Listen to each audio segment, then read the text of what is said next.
Well, the school year is just about over, but for thousands of children, that means their consistent source of breakfast and lunch could also be coming to an end. Well, that's where Norfolk Public Schools comes into mind. Right now, leaders there are working to make sure kids have an easy way to get meals this summer. We have extra kids during the summer. For Kathy Childress, summertime means there's no shortage of children in her neighborhood. She lives across the street from the new Broad Creek Library in Norfolk. And over the summer, the library will serve as a feeding site. There's a lot of kids that do need breakfast and lunch during the day because their parents working.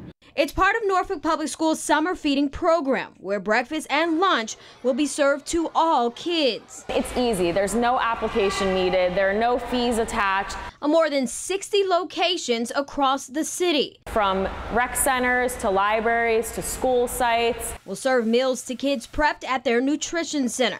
It's part of a nationwide program to make sure no child goes hungry in the summer.